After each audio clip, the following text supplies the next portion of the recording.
परमात्मा को पाने तथा उसका वास्तविक लाभ प्राप्त करने के लिए पवित्र बाइबल में प्रमाण है कि प्रभु ने मनुष्य को अपना ही स्वरूप बनाया। 6 दिन में सृष्टि रचकर 7वें दिन विश्राम किया।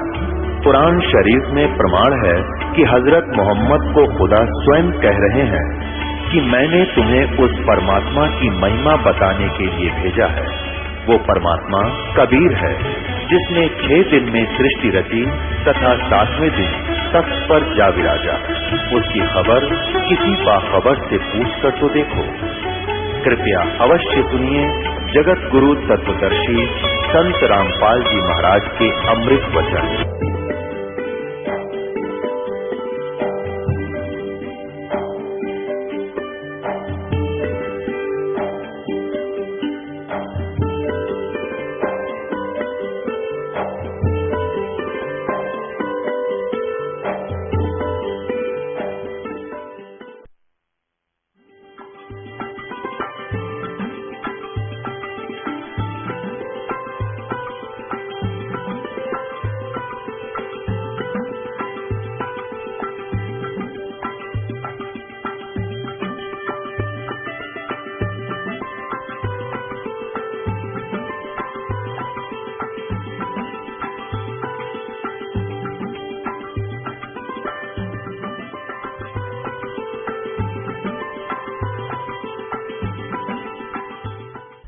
ऋग्वेद मंडल नंबर 9 और सूक्त नंबर 82। सूक्त नंबर 82 का अब हम नीचे आते हैं। मंत्र नंबर 1। सर्वोत्पादक प्रभु यानी सबकी उत्पत्ति करने वाला भगवान, प्रकाश रूप, तेजो में रूप वाला, उसका तेजो में शरीर है, सद्गुणों की वृष्टि करने वाला, पापों का नाश करने वाला, पापों को के हरण करने वाला, वह राजीव राजा के समान। ये राजीव राजा के ये 269 पृष्ठ पर, ये 270 पर पढ़ाएंगे आपको। के समान दर्शनीय है, देखने जोगा दर्शनीय माने साकार, और वह है पृथ्वी आदि लोक लोकांतरों के चारों ओर शब्दमान हो रहा है। वह वर्णीय पुरुष को जो दृढ़ भक्त है उसको पवित्र करता हुआ उसको प्राप्त होता है, मिलता है। जिस प्रकार विद्युत आकाशीय बिजली स्नेह वाले स्थानों को आधार बना के प्राप्त होता है। अच्छा, यहाँ देखना उसका उद्देश्य क्या है। ऋग्वेद मंडल नंबर 9 सूक्त नंबर 82 पर आगे हम पहला मंत्र पढ़ दिया, दूसरा और पढ़ाते हैं। हे परमात्मन, उपदेश करने की इच्छा से यानी ज्ञान देना आते हो, तत्व ज्ञान की इच्छा से आप महापुरुषों को प्राप्त होते हो, और आप अत्यंत गतिशील पदार्थ के समान यानी बहुत तेज चलने वाले पदार्थ के समान हमारे आध्यात्मिक यज्ञ को प्राप्त होते हैं। आप कबीर देव हैं, आप कबीर देव हैं। जैसे ये देखिएगा 9 के 20 में कबीर देव लिखा स्पष्ट। ये देखिए ऋग्वेद मंडल नंबर 9 और सूक्त 20 का मंत्र 1, यहाँ स्पष्ट लिखा कबीर देव है, कबीर देव है। कबीर देव जैसे यजुर्वेद ऐसे ही कबीर देव है। कबीर र ऊपर है, देव कबीर परमेश्वर। वह कबीर ये लिखना था, वह कबीर परमेश्वर है, वह कबीर परमेश्वर है। इतना इसका कवि का अर्थ मेधावी लिख दिया। कवि का अर्थ कहते कवि लिख दो, काव्यकार। मेधावी और सर्वज्ञ लिखने का अर्थ इसका अनर्थ कर रहे हैं। यहाँ लिखना था वो कबीर देव है कौन, सबका रक्षक है, विद्वानों की तृप्ति के लिए ज्ञान को देता है, बता सहनशील है, और संपूर्ण दुष्टों को संग्राम में तिरस्कृत करता है, यानी तत्व ज्ञान रूपी संग्राम में सबको हरा देता है। हम फिर आते हैं ऋग्वेद मंडल नंबर 9 के सूक्त नंबर 82 के मंत्र नंबर 2 पे। हे परमात्मन, उपदेश करने की इच्छा से आप महापुरुषों को प्राप्त होते हो, और आप अत्यंत गतिशील पदार्थ के समान हमारे आध्यात्मिक यज्ञ को प्राप्त होते हैं। आप कबीर देव हैं, आप कबीर साहब हैं, शुद्ध स्वरूप हैं। हमारे पापों को दूर करके हे अमर परमात्मा, हे सो मन अमर परमात्मा, हे परमेश्वर, आप हमको सुख दें। पुणात्मा कबीर साहब कहा करते, नौ मन सूत उड़ जिया, ऋषि रहे झक मारे, सतगुरु ऐसा सुलझा दे भाई, उलझे ना दूजी बार। कि ये ऐसा ज्ञान सुलझा देगा सतगुरु, यानी सच्चा ज्ञान देने वाला आध्यात्मिक टीचर, उसको सतगुरु कहते हैं। सतगुरु परमात्मा स्वयं आते हैं, वो सतगुरु की भूमिका भी करते हैं, सब ब्रह्मांडों का संचालन भी वहीं बैठकर करते हैं। और उन्होंने अपने अमृतवाणी सच्चिदानंद घन ब्रह्म की वाणी लिपिबद्ध करवा के चले गए। उसको समझने की भी सबके बस की बात नहीं। इन वेदों को नहीं समझ सके तो उस वेद ने कैसे समझ लेगा आम आदमी? हो तो एक तत्व ज्ञान है। तो इस दास को बुद्धि दे दी कबीर भगवान ने, परमेश्वर कबीर जी ने, और इस दास को एक सच्चे ज्ञान देने वाला गुरु बना दिया, सतगुरु। वैसे तो सतगुरु वही है, पर अपनी कृपा से इस दास को कहते हैं गुरु मेर करे तो कागत हंस बना दे। हम तक काग थे और कौवे से हंस उन्होंने ही बनाए हैं सतगुरु ने। अब वो परमात्मा, उसका नाम और क्लियर किया है। अब देखना इसी ऋग्वेद का, ऋग्वेद जो आर्य प्रतिनिधि सभा के द्वारा ही प्रकाशित है, उसी को हम पढ़ रहे हैं। ये यहाँ से प्रकाशित है, ये आपको पहले भी दिखाया था। बार बार ये दिखाना अनिवार्य है कि देखो भ्रमित ना कर दिया आपने कि वो अपने घर की बना रहा होगा। ऋग्वेद मंडल नंबर 9 सूक्त 96 पा गई बांग 96 पे। पहले 86, 82 सूक्त पढ़ा था 9वें मंडल का। अभी 16वें श्लोक में कहा है 96 ऋग्वेद मंडल नंबर 9 सूक्त 96 मंत्र 16 में, गुहम माने गुप्त, रहस्य में, चारू माने श्रेष्ठ, नाम माने नाम। ये तो हम पढ़ सका आराम था। इन्होंने कुछ अपनी हिंदी भी कर रखी है। चारू माने श्रेष्ठ, गुहम माने सर्वोपरि रहस्य यानी सबसे गुप्त, और नाम माने नाम। इन्होंने चाहे कुछ भी अड़ंगा डाल दिया, तुम्हारी संज्ञा है। नाम का संज्ञा के मतलब नाम है, जो तुम्हारा नाम है। अब देखना, हे परमात्मन सर्वोपरि रहस्य, यह लिखना था जो गुप्त, गुहम माने गुप्त, चारू माने श्रेष्ठ, ये लिखे रहे हैं। नाम माने नाम लिख लेंगे। ये तो उलझाने की चेष्टा की है। जो तुम्हारी संज्ञा है, जो हे परमात्मा जो आपका रहस्य में गुप्त श्रेष्ठ नाम है, आप उसका ज्ञान कराए। है कोई इसमें उन्होंने के यजुर्वेद पढ़ना है, इब्ता हमने अक्सर आगे इनका यजुर्वेद भी पढ़ लिया। यजुर्वेद को कहा करते यजुर्वेद। अब वो हमारे लिए तो उंगलियां पाओगे, ये ज्ञान हमारे को परमात्मा ने पहले दे रखा है। हे परमात्मन सर्वोपरि रहस्य यानी आपका विशेष रहस्य वाला, यानी गुप्त, जिसको किसी ने ना बेरा, वो श्रेष्ठ, नाम माने नाम, आपका जो नाम है आप उसका ज्ञान कराएं। आप उपासक लोगों से स्तूयमान हैं, स्वाभाविक शक्ति से युक्त हैं, विद्युत के समान ऐश्वर्य के सम्मुख प्राप्त कराइए। हमको प्राणों की विद्या का वेता बनाइए। हे सर्वशक्ति संपन्न परमेश्वर, हमको इंद्रियों के नियमन का ज्ञाता बनाइए। अब यहाँ देखिए, अब 17 में, इसमें 16 में पूछा है आप अपने श्रेष्ठ नाम का हमें ज्ञान कराएं। इतनी सी बात। 17वें में वो नाम बताया है, क्या लिखा है? शिशुम जगानम हरियंतम मर्जंती शुभंती वहीने मरुतो गणेन। कबीर गिरभी, कबीर गिरभी,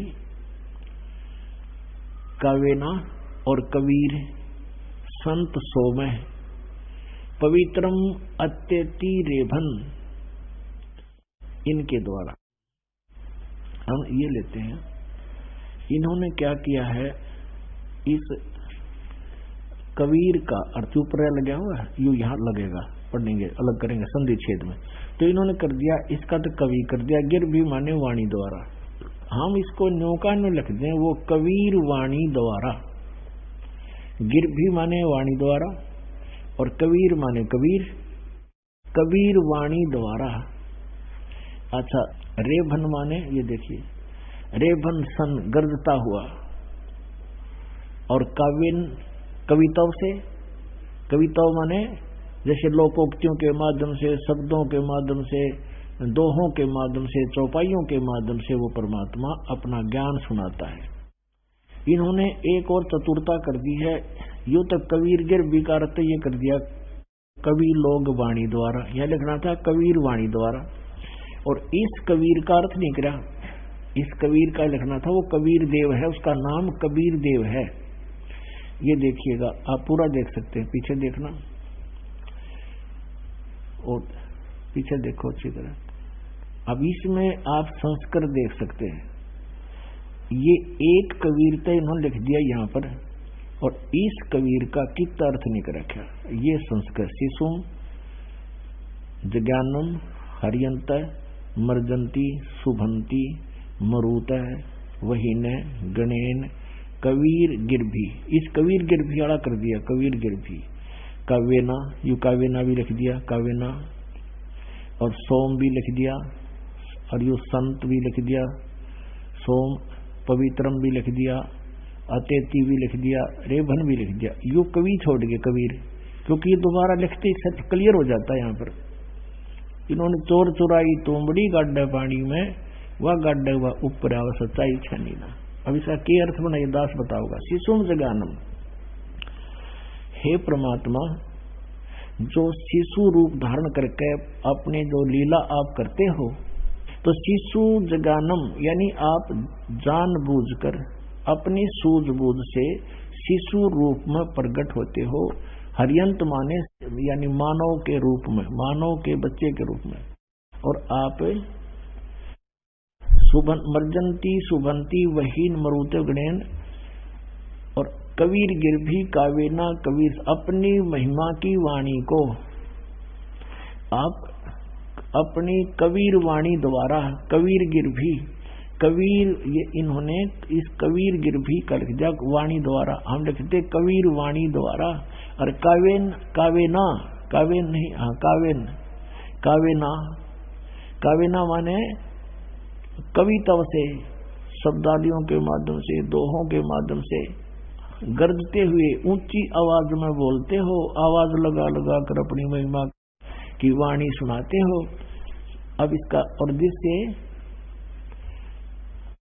मरुता माने विद्वान लोग, गणेन माने समूह, ये होता है गणेन समूह, और वही न माने उस गतिशील परमात्मा का गुणों के, गण माने होते हैं समूह, गणे आदमी इकट्ठे हो जाए, मरुत माने साधक। इसका अर्थ ये है कि परमात्मा जब कबीर, यू कबीर देव संत रूप में, वो अमर परमात्मा संत रूप, कबीर साहब, कबीर नाम उसका, संत या ऋषि रूप में जो प्रकट होता है, शिशु रूप धारण करके जब वो बड़ा होता है, तो अपनी महिमा की वाणी कबीर वाणी के द्वारा, कबीर गिरभी, गिरभी माने वाणी द्वारा, और काव्य ना माने कविताओं से, कविताओं के माध्यम से, और ऊंचे स्वर में गरज गरज कर बोलता है। अब परमात्मा क्या कहा करते हैं, चारों युग में संत पुकारे, कूक कहा हम हेल रे, हीरे माणक मोती बरसे, ये जग जुगता डेल रे। अब परमात्मा खुद बता रहे थे कबीर परमेश्वर के, चारों युग में मेरे संत पुकारे, जिनको मैं आकर मिला, मेरे से परिचित ज्ञान को फिर उन्होंने ढोल के डंके पर जगह जगह आवाज लगा लगा कर जनता को बताने की चेष्टा की, और कूक कहा हम हेल रे, हमने भी आवाज लगा लगा कर ऊंचे सुर में रुक के मार मार कर जगह जगह खड़े होकर के, होय होय होय। वेद तो कहते हैं वो परमात्मा ऐसी लीला करता है कि अपने सतलोक से चलकर आता है एक कवि, वो एक गुरु रूप में उपदेशक बनकर, वो कबीर देव अपनी कबीर वाणी के माध्यम से और ऊंची आवाज में खड़ा होकर कहीं भी खड़े हो जाते थे परमात्मा। जैसे बाजीगर तमाशा दिखाते हैं, पहले डुगी बजाते हैं, परमात्मा ऐसे कहीं खड़े हो जाते थे। एक इकतारा रखते थे, कभी कभी इकतारा, उसमें एक तार होता था और उसको ऐसे बड़ी गजब की टून लगा देते थे। आसपास के राह चलते वहां खड़े हो जाते थे, चौराहे पर खड़े हो गए, कहीं पर भी रास्ते में खड़े हो गए, गांव नगर के अंदर तो 150 व्यक्ति आकर खड़े हो जाते थे। परमात्मा फिर अमरवाणी बोला करते थे, मानुष जन्म दुर्लभ है ये मिलन बारंबार, जैसे तरवर से पत्ता टूट गिरे वो बहोरे ना लगता डार। तो वहां परमात्मा अब गान लग जाते, आसपास आदमी बैठ जाते आकर के, चुप चुप चुप बैठ के, और सैकड़ों की संख्या हो जाती और 2-2, 3-3 घंटे परमात्मा अमृत वर्षा करते अपनी प्यारी आत्माओं पे, और उनको न्यों भी नहीं पता चलता कितनी देर होगी। और फिर प्रभावित होते, भाई बड़ा विद्वान है, बड़ी अच्छी वाणी, कोई तो कहता बड़ी अच्छी सुरीली आवाज है, कोई कहो हो कमाल कर दिया, सारी सच्चाई बोल रहे हैं। क्योंकि परमात्मा प्रारंभ में केवल यही बताते थे, तुम मनुष्य हो, मनुष्य होकर भक्ति नहीं करते तो तुम्हारा जीवन व्यर्थ है। पशु और तुम्हारे अंदर क्या अंतर है, अन्य प्राणियों में मनुष्य में क्या अंतर है। तो इससे आम आदमी प्रभावित होता था। और वही वेद कह रहे हैं कि वो ऊंची स्वर में आवाज लगा लगा कर बोलता है, वो होता है परमात्मा, उसको कवि कहने लग जाते हैं। कवि, क्योंकि कवि का अर्थ काव्यकार भी होता है, और वो परमात्मा का असली नाम है कबीर देव। उसको कवि समझ लो, उसका नाम कवि है। हम उसको कबीर कहने लगे, वेद उसको कबीर देव कहते हैं, हम कबीर साहब कहने लगे। तो वो कवि है कि वो अपने उच्चारण को, अपने ज्ञान को कविताओं के माध्यम से बोलता है। और फिर अब आगे दिखाते हैं आपको कि जब वो परमात्मा आता है, वो एक प्रसिद्ध कवियों में से भी एक होता है, लेकिन वो होता है परमात्मा, और तो कवि तक सीमित है। लेकिन ये परमात्मा होता है, क्योंकि कुछ दोहे श्लोक मिलते जुलते होते हैं। और परमात्मा की इतना मोटा है, वो सच्चिदानंद घन ब्रह्म की वाणी, कबीर वाणी, उसको जब सारे को पढ़ते हैं तो 4 वेद, 18 पुराण, 11 उपनिषद, महाभारत, गीता, पुराण, कुरान, बाइबल, सब कुछ समावेश है उसके अंदर। और अन्य संतों की सिर्फ एक, जैसे तुलसीदास भी कवि थे, उन्होंने केवल रामायण से अतिरिक्त कुछ नहीं, श्री राम के ही महिमा गा रखी है उसमें। और उसके अंदर सबके इतिहास खोल रखे। किसने? कबीर वाणी में। वो परमेश्वर कवि होता, वो प्रसिद्ध कवियों में से एक होता है, और उस ऋषि रूप में या संत रूप में प्रकट होता है। उस ऋषिकृत, यानी उस ऋषि के द्वारा की गई, बोली गई रचनाओं को उस परमेश्वर के बहुत ज्यादा अनुयायी हो जाते हैं, लाखों की संख्या में। और उनके लिए वो अमृतवाणी, परमात्मा की बोली हुई सच्चिदानंद घन ब्रह्म की वाणी अमृत के तुल्य होती है, इतनी प्यारी लगती है उसके, उनके शरणागत अनुयायियों को। ये वेद बता रहा है, देखिएगा, ये वही है ऋग्वेद, हम पढ़ते हुए आ रहे हैं उसी ऋग्वेद को, ये वही है।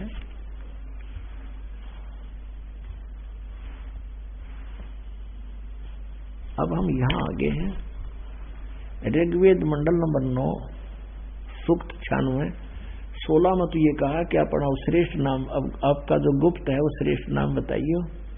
और इसमें स्पष्ट लिख दिया कि वो 17वें में शिशु जगानम हरियंतम मर्जंती सुबंती वहीन मरुतो गणेन कबीर गिरभी कावेना। वो कबीर, संत सोम, वो कबीर नाम है उस परमात्मा का। और वो अमर परमात्मा ऋषि या संत रूप में प्रकट होकर के अपनी वाणी को, कावेना पवित्र वाणी को, अति रेभन, अतेति यानी बहुत,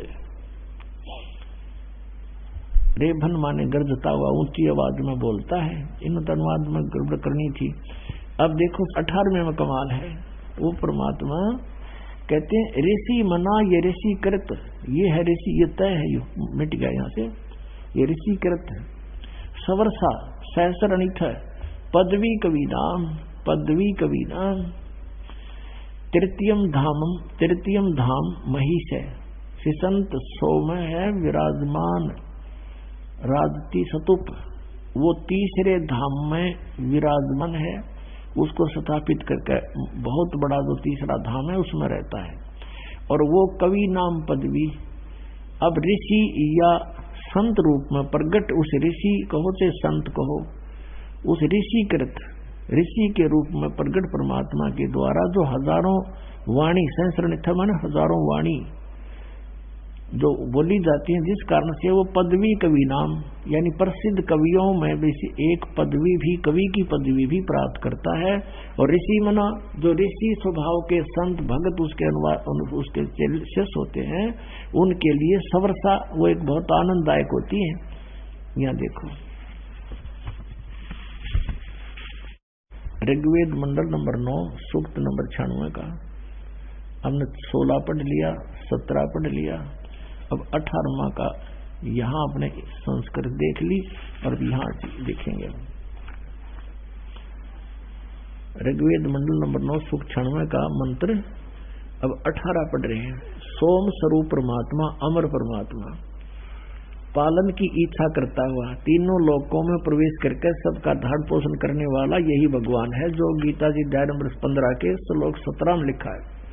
पालन की इच्छा करता हुआ जो महान परमात्मा तृतीयम धाम देवयान और पितृयान इन दोनों से पृथक तीसरा जो मुक्ति धाम है। अब इसका अर्थ इतना चाहिए था, जो महान परमात्मा पालन की इच्छा करता हुआ यानी यहाँ नीचे हमारे को वो तृप्त करने आता है, हमारा पालन पोषण दुखों को निवारण करने की इच्छा करता हुआ जो महान परमात्मा तृतीयम धाम तीसरे धाम, तृतीयम धाम का अर्थ इतना ही सोचो, तीसरा जो मुक्ति धाम है उसमें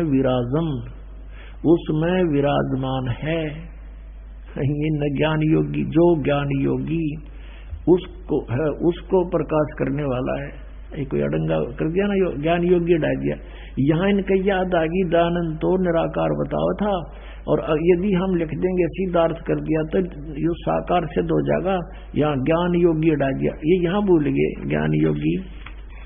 ऋग्वेद मंडल नंबर 9 सूक्त नंबर 86 के मंत्र 27 में भूल गए। ये देख 86 के 9 के 86 का 27 में। अब जो परमात्मा ध्रुवलोक के तीसरे पृष्ठ पर विराजमान है, यहाँ इनके को न जानवरी परमात्मा ने कटवाई रोग ना तो आड़े वडंगा डाल देते। अब यहाँ देखो, अब फिर हम 96 बातें वापस 9 के 96 का, और ये हम 18वां मंत्र पढ़ रहे हैं। सोम स्वरूप परमात्मा वो अमर परमात्मा पालन की इच्छा करता हुआ जो महान है परमात्मा तृतीयम धाम, यह लिखना था तीसरा जो मुक्ति धाम है उसमें विराजमान है। इन्होंने अड़ंगा डाल दिया, जो ज्ञान योगी है उसको प्रकाशित करने वाला। अज्ञान योगी है कि मूल पाठ में इसमें कहीं नहीं है। अब यहाँ ऋषि मनाकार कर दिया, सर्व ज्ञान के साधन रूप मन वाला वह परमात्मा ऋषिकृत। ये ऋषिकृत यह लिखना था सब ज्ञानों का प्रदाता नहीं, जैसे ये लिख रखा है इन्होंने महर्षि कृत। यहाँ किसका अर्थ क्या बनता है पूछिए इनसे। महर्षि दानंद कृत यानी इसके द्वारा किया हुआ, बोला लिखा हुआ, उच्चारण किया हुआ, यानी कृत का अर्थ है जैसे भाई ये उसके द्वारा लिखी गई पुस्तक है, ये दानंद कृत इसके द्वारा किया गया अनुवाद है। तो यहाँ लिखना था उस ऋषि रूप में प्रकट परमात्मा कृत। 9 के 96 का हम 18वां पढ़ रहे हैं। यहाँ लिखना था ऋषि कृत। ये मूल पाठ यहाँ पर है इसका, ये यहाँ पर है मूल पाठ। ऋषि मना ये ऋषिकृत, ये तय है, ये मिटा हुआ थोड़ा सा। ये ऋषिकृत सवर्षा सहस्रणिथ है। सहस्रणिथ माने हजारों वाणियां बोली, अनिथ माने वाणियां बोलता हो। ऋषि मना ऋषि स्वभाव के उसके अनुयायी भक्तों के लिए वो स्वर्ग जैसी स्वादिष्ट यानी अच्छी होती है, आनंददायक होती है। हम फिर 9 के 96 का 18वां हम फिर पढ़ते हैं।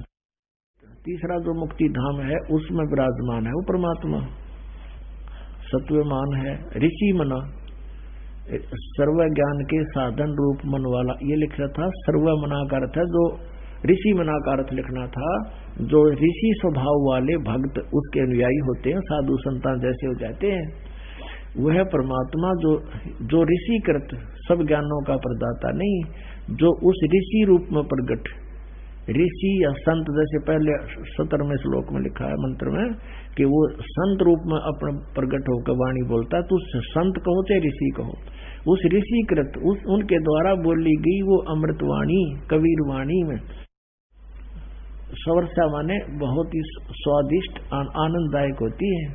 इन तड़ंगा कर रखा, कति बट्ठा बैठा दिया सारे ज्ञान का। अब पुण्यात्माओं, ये आपके समक्ष ये कंसेप्ट क्लियर किया जा रहा है कि परमात्मा का नाम क्या है, उसके गुण और लीलाएं क्या है, ये वेद बता रहे हैं पहले तो। अब आपको वेद दिखा रहे हैं पहले, और वो साकार है, मनुष्य सदृश है, राजा के समान देखने वाला, और वो अपने रूप को हल्का करके आगे लिख रखा है 19 में, इसमें 20वें मंत्र में ऋग्वेद मंडल नंबर 9 सूक्त नंबर 96 के मंत्र 18 में तो ये लिख रखा है। 16 में तो पूछा आपका नाम क्या है, 17वें में नाम बता दिया, वो कबीर है, कबीर वाणी द्वारा वो अपना ज्ञान बोलता है। जब बालक रूप धारण करके वो परमात्मा प्रकट होता है, बड़ा होता है, तो फिर अपनी महिमा की वाणी, अपनी कबीर वाणी द्वारा अपने महिमा का ज्ञान कविताओं से बोलता है, कविताओं के माध्यम से, और जिस कारण से वो कवि नाम पदवी, वो प्रसिद्ध कवियों की पदवी भी प्राप्त करता है। लेकिन वो होता है सो अमर परमात्मा होता है, और वो तीसरे मुक्ति धाम में विराजमान है, वहां से गति करके आता है। और वो यहाँ कैसे आता है कि जैसे एक व्यक्ति अपना दूसरा कपड़ा पहन कर नीचे आ जाता है, कहीं जाता है, ऐसे अपने ओरिजिनल शरीर के ऊपर और कोट पहन के, यानी हल्के तेज पुंज का शरीर बना के, उस ओरिजिनल, जैसे बल्ब है 100 वाट का या ट्यूब है 100 वाट की, 200 वाट की, और उसके ऊपर पॉलीथीन डाल दिया अच्छा गहरा सा, तो उसका हल्का सफेद, उसका हल्का उससे बहुत कम प्रकाश है तो जो कि जो अंदर, लेकिन ऊपर वो इतनी आंखों को चुभ नहीं रही, इतना कम प्रकाश हो गया उसका एकदम। तो ऐसे वो परमात्मा आता। अब ये ऋग्वेद मंडल नंबर 9 सूक्त नंबर 96 का मंत्र नंबर 16, 17, 18 आपने पढ़ लिया। इसमें लिखा है वो कवि नाम पदवी, वो इस कारण से कि अपनी महिमा की वाणी कविताओं से बोलता है, कविताओं के माध्यम से, लोकोक्तियों के माध्यम से, जिस कारण से वो प्रसिद्ध कवियों की में भी से एक उसकी पदवी होती है कि वो कवि था, कबीर कवि। लेकिन वो होता है परमात्मा, वो कबीर देव होता, उसका नाम भी कबीर देव होता, उसका काम भी कवि होता है, क्योंकि वो एक प्रसिद्ध कवियों में से एक होता। अब इसमें स्पष्ट किया है कि वो परमात्मा चौथे धाम में भी रहता है। वेदों का रहस्य धीरे धीरे आपके समक्ष लाएंगे एक अलग, क्योंकि जब आपको ये विश्वास हो जाएगा कि दास जो बोल रहा है सच्ची है, फिर दास इनका अनुवाद करके देगा आपको, और आप पढ़ना गद गद हो जाएगा। पूरा विश्व इन सदग्रंथों को, वेदों को आज सब सर्वधार्य मानते हैं। कोई भी व्यक्ति विश्व में नहीं है जो ये कह दे वेदों में गलत लिखा है। किन को छोड़कर, इन राधा स्वामी वाला ने छोड़कर, ये तो कहते हम नहीं मानते वेद और किताब और गीता को, कहते हुए भी तो किसी ने लिखे, हमारे गुरु जी ने जो बोली है वाणी है फाइनल है हमारे लिए, और उनके गुरुआ ज्ञान दिखा दो तो हंसी आवे है। उन्हें सतनाम का नहीं बेरा, सांग के है दिखा दे उनके सारी वाणी। अभी टाइम नहीं इतना, नहीं तो गिरला पाले सुतारन का टाइम था उनका, फिर बताएंगे कभी।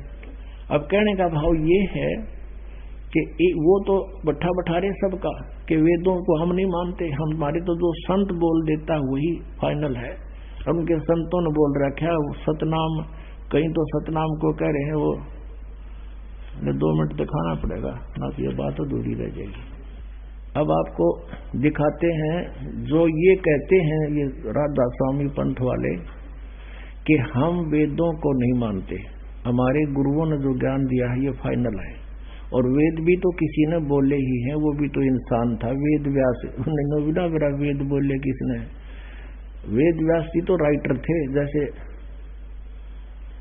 और वेद बोले किस तरह वो आपको बता रखा है। अब इन कहते हैं इन हमारे गुरुओं का फाइनल ज्ञान है, सबसे सुप्रीम ज्ञान है, अब देखो इनका ज्ञान दिखाते हैं इनके गुरुओं का, इनके प्रवर्तक का, राधा स्वामी पंथ का जो प्रवर्तक माना जाता है शिवदयाल जी, उसके हाथ से लिखा हुआ दिखाते हैं आपको। ये देखो, सारवचन राधा स्वामी वार्तिक हजूर स्वामी जी महाराज, राधा स्वामी सत्संग व्यास। इसके प्रकाशक हैं जगदीश चंद्र सेठी, सेक्रेटरी, राधा स्वामी सत्संग व्यास, डेरा बाबा जयमल सिंह, पंजाब, 16वां संस्करण 2003 में छपा है। मुद्रक लक्ष्मी ऑफसेट प्रिंटर दिल्ली से। ये सारा कुछ इसमें लिखा है, देख लिया।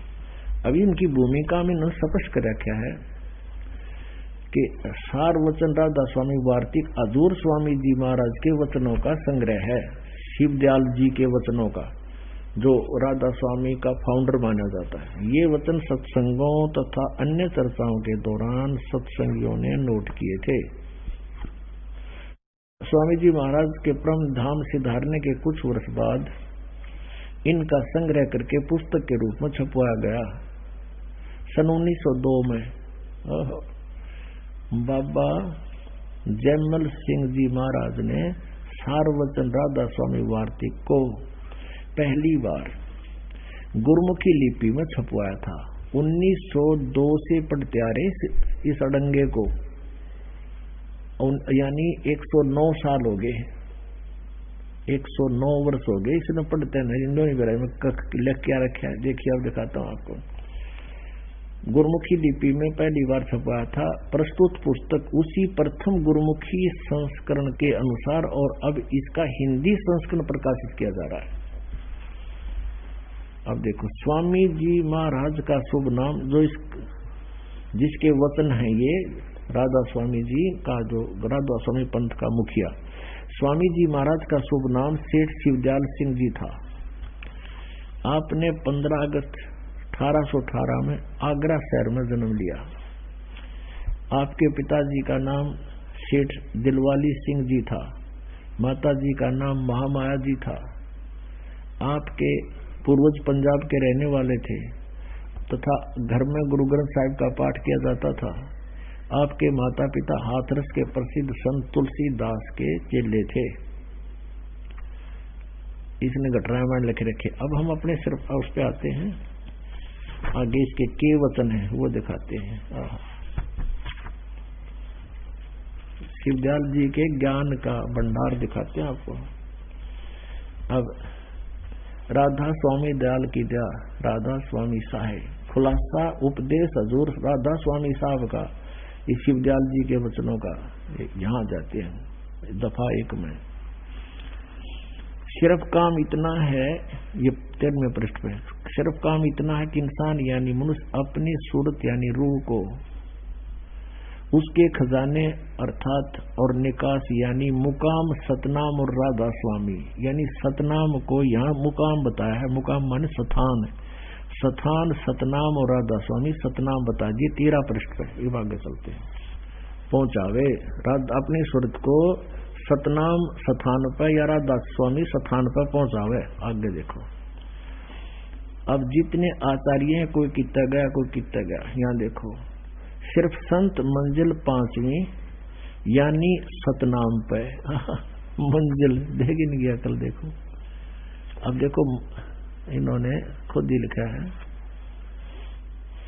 ये यहाँ पर मंजिल, मंजिल माने सिर्फ संत मंजिल 5वीं पे यानी सतनाम पर या 5वीं मंजिल, मंजिल माने स्थान, 5वें स्थान सतनाम पर। और कोई बिरला संत मंजिल 8वीं यानी राधा स्वामी पद तक पहुंचा।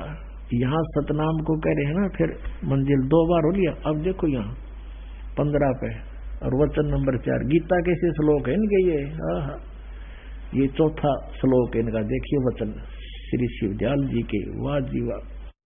भाग 1 है यो, राधा स्वामी वार्तिक भाग 1 और पृष्ठ नंबर 15 पे तोड़ पाट दिया।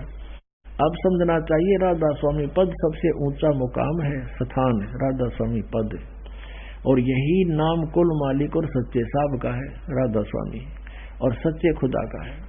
इस मुकाम से यानी श्राद्धा स्वामी स्थान से 2 स्थान नीचे सतनाम का मुकाम है। देखिए और इनकी अकल है भगवान है। अब सतनाम को यहाँ स्थान बता रहे हैं, ये 2 बार देखो सतनाम, मंजिल सतनाम पे, और ये 20 पृष्ठ पे यानी मुकाम सतनाम पे, और यहाँ कह रहे हैं ये देखिए 15वें पृष्ठ पे। अब समझना अच्छा यानी अब समझना चाहिए राधा स्वामी पद सबसे ऊंचा स्थान है, मुकाम है। यही नाम कुल मालिक और सच्चे साहब और सच्चे खुदा का है। ये राधा स्वामी सबसे बड़े भगवान का नाम है इनके का, और इनके स्थान का भी ये नाम है। अब इस मुकाम से राधा स्वामी स्थान से 2 स्थान नीचे सतनाम का मुकाम है। सतनाम स्थान है और स्थान का स्थान है।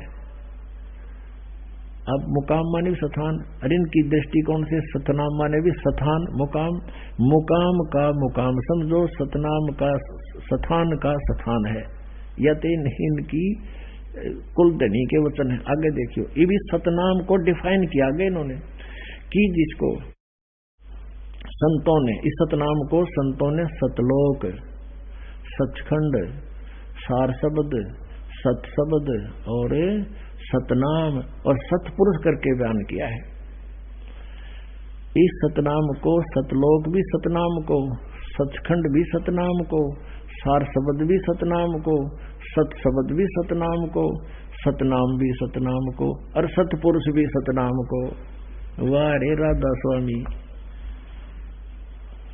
बता हुआ बाई है या कुछ इसका है कोई सिर पैर? अब कोई कहे कि सड़क कार, किसी ने कार ना देखी और कार को डिफाइन करे, सड़क पेट्रोल की तो पढ़ सुन लिया। कोई से पूछे कार किसे कहते हैं, पेट्रोल किसे कहते हैं, सड़क किसे कहते हैं, ड्राइवर कौन होता है, कैसा होता है और शहर किसे कहते हैं, वो उत्तर ऐसा दे रहा हो कि पेट्रोल भी कार को कहते हैं, सड़क भी कार को कहते हैं और शहर भी कार को कहते हैं, ड्राइवर भी कार को ही कहते हैं। ये इनके कुलधनी का वचन है। सतनाम के ऊपर गाटा जोड़ रहे हैं, इन सर पैर का नहीं पता। अब दिखाते हैं संत मत प्रकाश भाग 3 और इसके राइटर हैं श्री सावन सिंह जी महाराज सावन सिंह जी। संत मत प्रकाश भाग 3 हजूर महाराज सावन सिंह जी के सत्संगों का संग्रह। ये कहां से प्रकाशित है ये देखिए। प्रकाशक है जगदीश चंद्र सेठी, सेक्रेटरी राधा स्वामी सत्संग व्यास, डेरा बाबा जयमल सिंह, और ये है पंजाब में, पंजाब। ये मुद्रक है गोपसंस पेपर लिमिटेड, ये मुद्रक है इसका। अब इसके देखिएगा,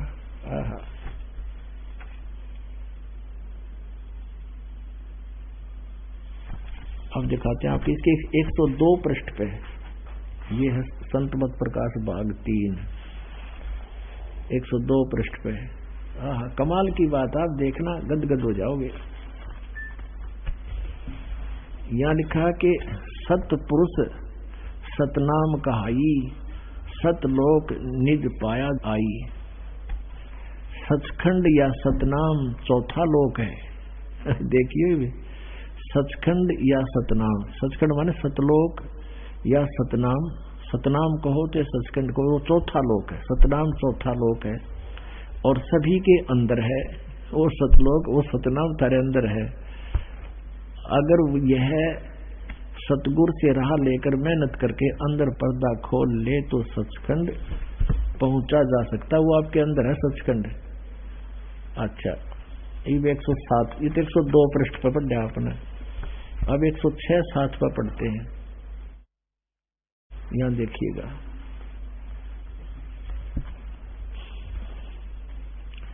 वही सत्संगी हजूर जहां राम नाम का जस महिमा होता हो। अब ये सावन सिंह जी कहते हैं कि कौन से राम क्या जिक्र कर रहा है तू? सत्संगी कहता है क्या राम बहुत सारे हैं? तो महाराज जी, ये सावन सिंह जी को उत्तर दे रहे हैं, राम 4 हैं। आपका इशारा कौन से राम की तरफ से है? अब 107 पृष्ठ पे अब इनका चेला कहता है स्वामी जी कृपा उन चारों रामों को खोल कर बताइए। अब स्वामी जी लागे डिफाइन करने। देखिए, एक राम दशरथ गरडोला है, ये कबीर साहब की वाणी है। एक राम घट घट में बोला, एक राम का सकल पसारा, एक राम त्रिभुवन से न्यारा। अच्छा, अब इसको अनुवाद करने लग गया। ये इनका महात्मा सावन सिंह। पहला राम राजा दशरथ के बेटे जो त्रेता युग में हुए अवतार थे, आए और अपनी ड्यूटी अदा करके चले गए, लेकिन अब हमें नहीं मिल सकते, हमारा काम नहीं कर सकते। दूसरा राम मन है जो घट घट में व्यापक है, और तीसरा राम ब्रह्म है और जो सारी त्रिलोकी को पैदा करता है, पाताल और पालता और नाश करता है। और चौथा राम सतनाम है, यो असली राम है, तत्वदर्शियो। अब चौथा राम सतनाम ही राम हो गया इनका, यो असली राम है। और वहां लोग कहते हैं सतनाम या सचखंड यो चौथा लोक है। ये देखो 102 पे के बांडस है, ये 102 पे क्या कह रहा है, ये सतनाम सचखंड या सतनाम यो चौथा लोक है, और वहां कहो चौथा राम है, यो असली राम इनका सतनाम। अब इनने सारी उम्र खोजी है, और इनका यो सतनाम समझो नहीं आयो, खान का है, पीण का है, कितने जप्पन का है, यो कोई भगवान है या कोई, यो सतनाम 2 अक्षर का नाम है। एक इसमें ओम मंत्र है, एक वो तत्। गीता जी अध्याय नंबर 17 के श्लोक नंबर 23 में लिखा ओम तत् सत इति निर्देश है ब्रह्मणा त्रिवेद समर्थ है। तो ओम और तत् मिलकर सतनाम बनता है, सच्चा मंत्र। और नानक साहब जी कहते हैं वही गुरु पूरा कहावा जो 2 अक्षर का भेद बतावे। अब हम फिर आते हैं अपने प्रश्न उसी पर कि वेदों को इस संसार में आज तक यूं कहने वाला आदमी नहीं मिला था, ये गलत है। अब ये कहते हैं जिनका यू ज्ञान है सतनाम का, नहीं मेरा न सर का न पैर का, और ये कहते हैं हमारे गुरुओं का ज्ञान तो वेदों से भी ऊंचा है, इसका तंत्र कोई ना कितना ऊंचा है। अब हम फिर आते हैं ऋग्वेद मंडल नंबर 9 सूक्त 96 पे। ये ऋग्वेद है और हम इसको फिर से पढ़ते हैं। वो उनका वेद तो दर दिया राधा स्वामी वालों का हमने रख दिया है। अब यो ओरिजिनल वेद, इसमें भाषा तो सही है मूल, लेकिन अनुवाद करता हूं कोई गड़बड़ी करी है, वो हम पकड़ लेंगे इनको। 9 के 96 का हमने 18 पढ़ लिया। अब हम 19 में और देखते हैं थोड़ा कि प्रकृति की सूक्ष्म से सूक्ष्म शक्तियों के साथ जो संगत है और समुद्र जिससे सब भूतों यानी प्राणियों की उत्पत्ति सतिथियों प्रलय होता हुआ है। तुरियम माने चौथा, धाम माने परम पद परमात्मा है। सब ये तुरियम धाम, इसमें धाम माने परमात्मा, इनकी अकल देखो। अब तुरियम माने चौथा, तुरियम माने चौथा, ठीक है। धाम माने धाम है, वो चौथे धाम पर यानी उसमें अकय लोक में भी यही परमात्मा रहता है। उन्होंने कहा महापुरुष उक्त तुरियम परमात्मा का, तुरियम माने चौथे परमात्मा का वर्णन करता है। अच्छा, अब हम अपने मतलब की बात है 20 में देखो कमाल कर दिया है। ऋग्वेद मंडल नंबर 9 सूक्त नंबर 96 का 16, 17, 18, 19 पढ़ दिया और अब हम 20 पढ़ रहे हैं। 20 में तोड़ पाड़ दिया कि वह परमात्मा जिस प्रकार एक संघ को उसका सेनापति प्राप्त होता है, इसी प्रकार ब्रह्मांड रूपी कोश को प्राप्त होता है। यानी जैसे एक राजा बहुत बड़ी सेना का मुखिया होता है, ऐसे ही एक सेनापति, ऐसे ही वो परमात्मा उसके बहुत गुण शेष हो जाते हैं और उनमें वो एज ए सेनापति यानी उनका डायरेक्शन देने वाला जो उसकी आज्ञा का पालन करते हैं। जैसे सैनिक अपने बोस की प्रत्येक आज्ञा का पालन करते हैं, ऐसे ही भक्त अपने गुरु की आज्ञा का पालन करते हैं। वह परमात्मा जब यहाँ पर आकर प्रकट होता है इस लोक में, जिस प्रकार एक संघ को यानी बहुत बड़े समुदाय को उसका सेनापति प्राप्त होता है, इसी प्रकार ब्रह्मांड रूपी कोष को यानी इस लोक में प्राप्त होता है। होकर उच्च स्वर से गरजता हुआ ओह कनी कर दते तम विश्राम ब्रह्मांड रूपी विस्तृत प्रकृति खंड में भली भांति प्रविष्ट होता है, यहाँ आता है। और मरिये माने मनुष्य, जैसे मनुष्य सुभर शरीर को धारण करता हुआ, जैसे मनुष्य सुभर शरीर को धारण करता हुआ अत्यंत गतिशील पदार्थ के समान प्राप्ति के लिए गतिशील होता हुआ प्राप्त होता। अब देखो इसमें सीधा लिख दिया कि परमात्मा जब वहां से चलकर आता है, गति करके आता है, तो जैसे एक आदमी सुंदर कपड़े पहन लिया करे ऐसे धारण करता हुआ अत्यंत गतिशील पदार्थ के समान प्राप्ति के लिए गतिशील होता हुआ यहाँ आता है, सीधी सी बात है। और आगे इसमें देखो 21 में कितना कमाल कर दिया। हे परमात्मा आप ऐसी लीला करते हो, हे प्रकाश स्वरूप महापुरुषों से उपास्यमान आप हमको पवित्र करें और वेद वाणियों के द्वारा, कनिकर्दन माने होता आपने मुख से बोली हुई वाणियों के द्वारा शब्दमान होते हुए आप श्रेष्ठ पुरुषों के प्रति प्राप्त हो, यानी फिर आओ एक बार आप ऐसा करते हो लीला और फिर आओ। इसमें बहुत से रहस्य हैं। वैसे तो अपना आत्मा थोड़ा सा कंसेप्ट और क्लियर करना है, बस फिर सत्संग आज का इतना ही काफी है। अब ऋग्वेद मंडल नंबर 9 सूक्त नंबर 1 और मंत्र नंबर 8-9 में स्पष्ट किया है कि परमात्मा सुंदर शरीर धारण करके आता है। वो 3 प्रकार से लीला करता है अपने प्राणियों के उद्धार के लिए। एक रूप में तो ऊपर रहते हैं, तेजों में शरीर होता हुआ तो उनका एक रोमकूप में करोड़ सूर्य राधे करोड़ चंद्रमा, तो भी उसकी एक रोम की शोभा परमात्मा के प्रकाश की ज्यादा है। और दूसरी लीला करता प्रत्येक युग में एक शिशु रूप धारण करके प्रकट होता है और उसमें धीरे धीरे आम जन साधारण की तरह बड़ा होता हुआ लीला करता है। एक जन साधारण की आयु को पूरा करके सहशरीर आता है, सहशरीर चला जाता है। और तीसरी लीला करता है वो संत या ऋषि रूप में कहीं पर भी प्रकट हो जाता है। जैसे आदरणीय गरीबदास साहिब जी को खेतों में जंगल में मिले, आदरणीय नानक साहिब जी को बेई नदी में मिले, बेई नदी पर मिले, आदरणीय अमलुकदास जी को वहां उनके गांव में मिले, आदरणीय दादू साहिब जी को ऐसे गांव के अंदर बाहर रास्ते में मिले, आदरणीय गीसादास साहिब जी को ऐसे ही मिले संत रूप में जिंदा के महात्मा के रूप में, आदरणीय धर्मदास साहिब जी को मिले। तो ऐसे तो वो मिलते हैं, वो तीसरे प्रकार की लीला होती है उनके। तो ऐसे ही वर्णन किया ऋग्वेद मंडल नंबर 9। और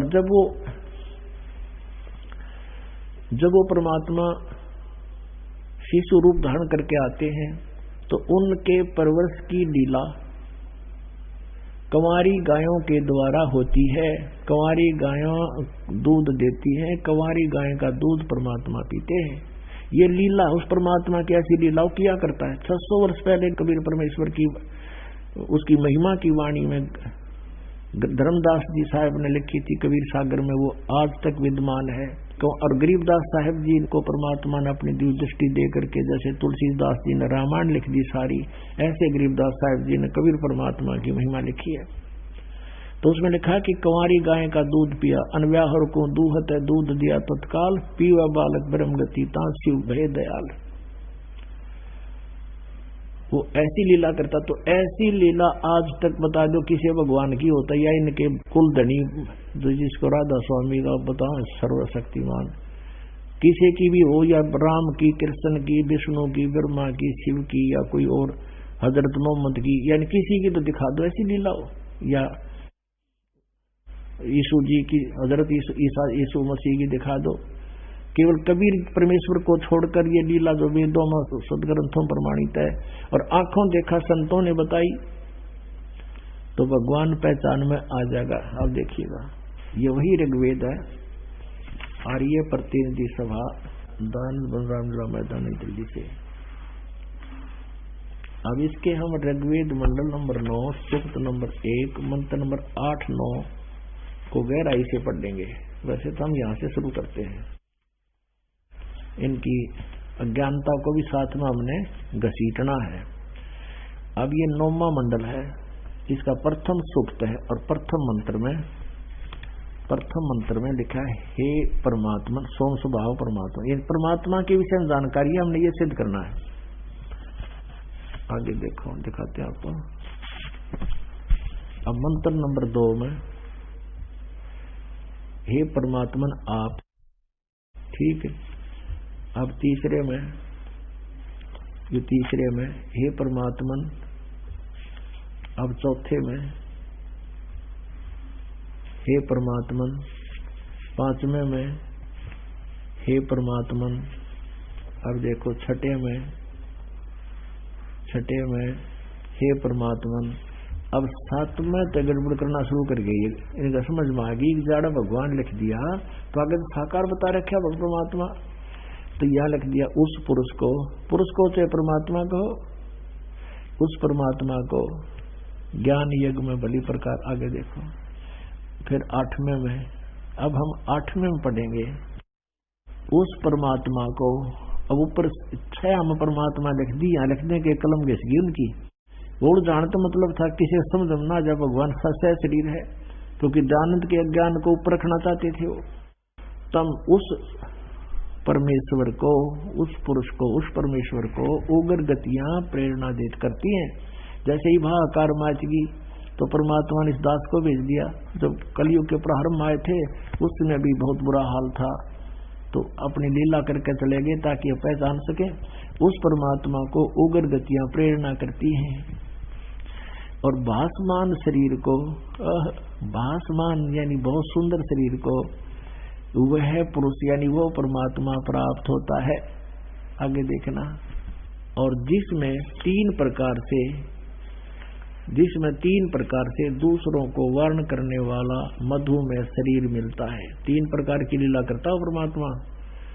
अब ऋग्वेद मंडल नंबर 9 सूक्त नंबर 1 अब मंत्र नंबर 9 पढ़ेंगे। 1 से लेकर 8 तक आपने पढ़ लिया, 8 में पूरा पढ़ लिया। उस सोम स्वभाव वाले श्रद्धालु पुरुष को, इसको यहाँ लिखना था, उस परमेश्वर को जो शिशु यानी शिशु रूप धार कर आता है। उस कुमार अवस्था में जब वो शिशु रूप धारण करके, बालक रूप धारण कर प्रकट होता है, सब प्रकार से अभी अधन्या धेनो माने गौवे, अधन्या माने बिना दनाई, अभी माने कति अनटच, सब प्रकार से बिना दनाई यानी कंवारी। अभी अधन्या का अर्थ है कंवारी गौवों तृप्त करती हैं।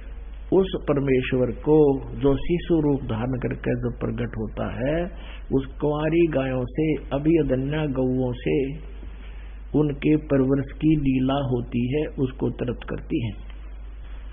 अपने आत्माओं, वेद पढ़े पर भेद न जान, ये बातें पुराण 18। जड़ को अंधे पत्ते खवावे, ये भूल गे सिरजनहारा। ये जैसे मूर्तियां बना के उनको भोग लगावे, कहते पढ़े वेद और भेद ना जाने और बातें पुराण 18, और फिर भी जड़ पूजा करें, अनुपासना करते हैं। उसके लिए परमात्मा कहते हैं मोती मुक्ता दर्शत नाही, ये जग है सब अंधरे, दिखत के तो नैन चसम, इनका फेरा मोतिया वेंदरे। 9 मन सूत उलझिया ऋषि रहे जखमार, और सतगुरु ऐसा समझा दे उलझे न दूजी बार। बोलो सतगुरुदेव।